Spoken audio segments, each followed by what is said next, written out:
The term underrated is very commonly used throughout the course of media in general, whether that's movies, games, TV shows, books, etc. There's a very commonly used term known as underrated, which I think sometimes can get even overused to the point where something is no longer underrated. And the Batman Arkham series is no different, right? The term underrated has been mostly used surrounding Batman Arkham Origins in particular, because that game used to be so underrated to the point now everybody thinks it's underrated. So it's no longer underrated. And I'm really already getting sick of using this word. But today's video, I had a really interesting concept of something I wanted to talk about today. And that is one thing that each Batman Arkham game has that's underrated. Something about the game specifically that people don't really address too much. And I wanted to kind of bring these specific aspects to light. So, if you guys enjoyed this video, make sure to leave a thumbs up. Make sure to subscribe. And without wasting any time, let's get started. Starting off with Batman Arkham Asylum. This is actually kind of a tricky one to think about, but I came to the conclusion that the most underrated thing about Batman Arkham Asylum is actually the combat in this game, in my opinion. And now, don't get me wrong, this is literally the game that invented the free flow combat. But that's actually part of the reason why I believe it's so underrated, because even though it's this game invented that system, and they did a pretty good job with it, there isn't really a whole lot of actual faults with it. My only big complaint within the combat of this game is that it's just a bit clunky sometimes. Batman's just not as fluid as he is in the future games. But that's the other part of the reason why I think that the combat in this game is a little bit underappreciated at times by the fans, is because of how good it got in City and Origins and the Night in particular. With how good the combat in Night is, it makes Asylums look like garbage. And I think that people kind of not misrepresent, but underrepresent just how ahead of its time the combat actually was. And honestly, like I said, because of the fact that the Arkham Knight combat was so freaking good, it makes the Arkham Asylum one kind of look bad in comparison. But when you go back and play it, it's still not bad today. And I think it's something that, people should go back once in a while and play, just to see how good it can still be. It has aged a little bit, I will say that much. But to be honest, I still think it's a pretty good system. It works pretty well. And with the invention of the free flow combat system, I think that we need to give Arkham Asylum its praises on that. Moving on to Batman Arkham City, this one in my opinion was the hardest one to think of, simply because this game has a lot of things down pat, almost perfect to a science. This game is like everyone's baby in a way, and it's hard to think of one thing that people don't really generally talk about too much when it comes to this game. But if I'm gonna give you the most underrated thing about this game, then in my opinion, that would actually be the boss fights, right? Because a lot of people refer to Arkham Origins as the best game for boss fights, Arkham Knight the worst, and Arkham Asylum also is pretty mediocre. But Arkham Cities is kind of one that I don't really see people refer to a whole lot when they talk about that game. They usually talk about the story or how good the combat is, a perfect balance of not too easy, not too hard, or when it comes to certain side missions that they might like. But the actual boss fights, I don't see a lot of people actually talk about too much. If you think about it, right? People will acknowledge the singular best one of the game, which is the Mr. Freeze one. It's sometimes you might hear people talk about Ra's al Ghul.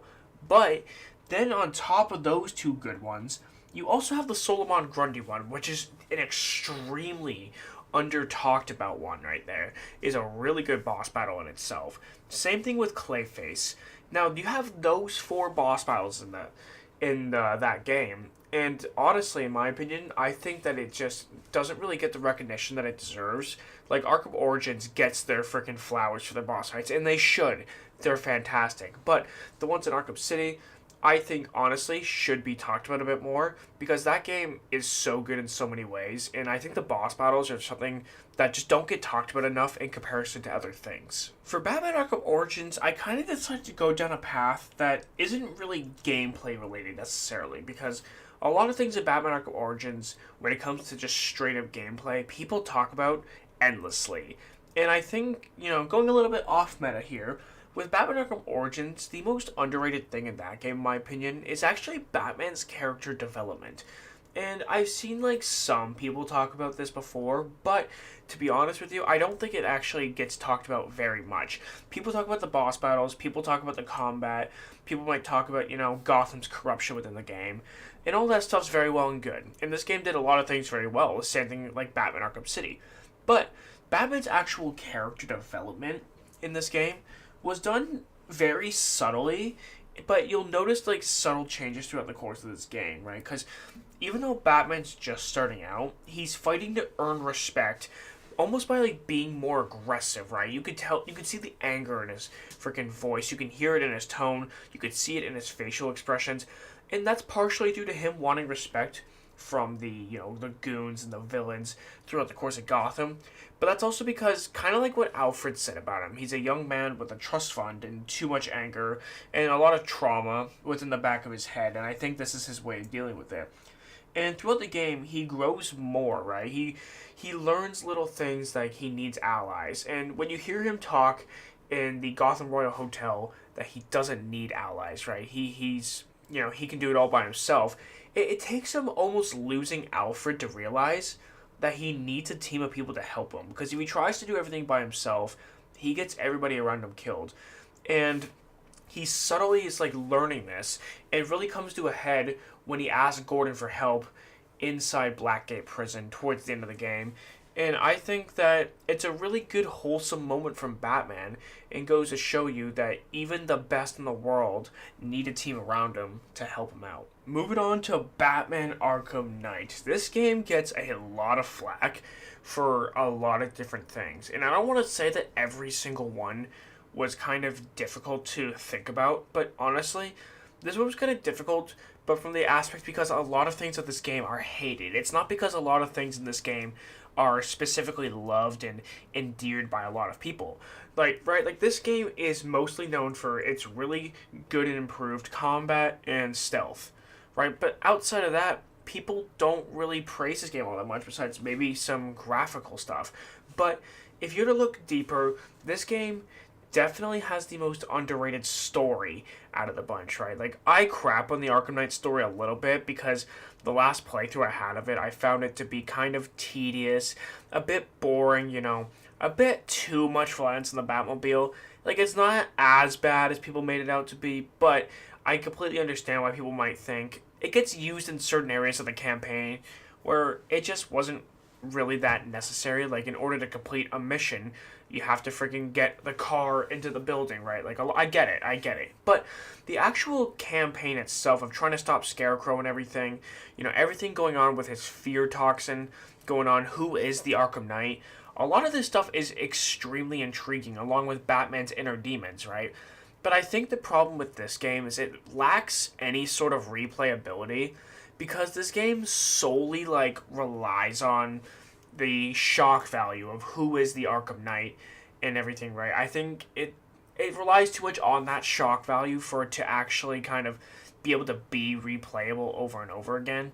However, that doesn't mean that the story's bad, right? Still having to, stop that big old cloud of fear toxin throughout Gotham, having to stop and figure out who the Arkham Knight is, having to freaking figure out who kidnapped Barbara Gordon. There are good aspects to this story, along with the Joker and Batman's own inner demons that nobody else really knows about, besides Robin, who ends up figuring it out.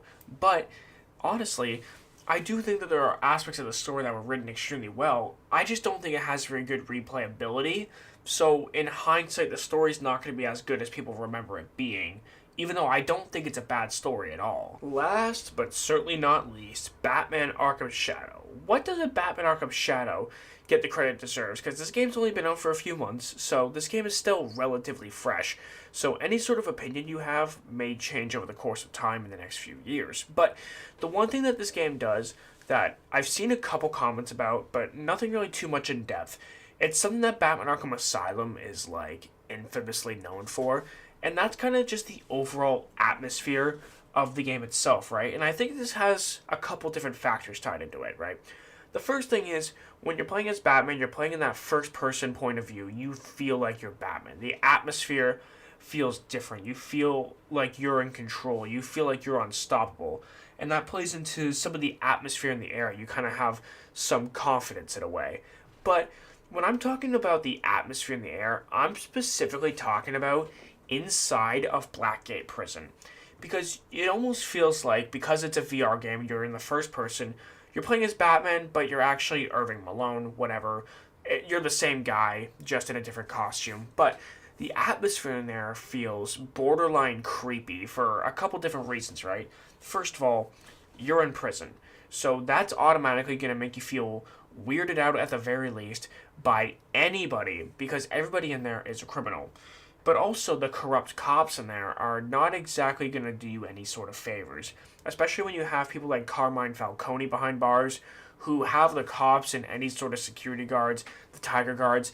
He got them wrapped around his frickin' finger, and he can do whatever he wants, manipulate his way around that frickin' place, all because of Carmine Falcone. So when you're actually walking through the course of the prison in this game, you can almost feel like that atmosphere tension, like there's a target on your back, like there's going to be a prisoner that could potentially attack you at any moment. And I think it's something that, because Arkham Asylum does it so well with the creepy aura, that Batman Arkham Shadow is definitely a close second in terms of the overall atmosphere that you feel within the air. And guys, this is one underrated thing about each Batman Arkham game. But let me know what you guys think down in the comments, because I'm going to be honest with you, this was not an easy list to make. And I could probably end up changing some of these answers tomorrow. But let me know what you guys think down in the comments below, because I'm very open to your guys' discussion, very open to your guys' opinions. Let me know what you guys want to see next down in the comments below. Thank you guys so much for watching. Make sure to subscribe. I'm still trying to get to 1,000 subs. Let's make it happen. Thank you guys so much. Hope you all have an amazing day, and I'll see you later. Peace.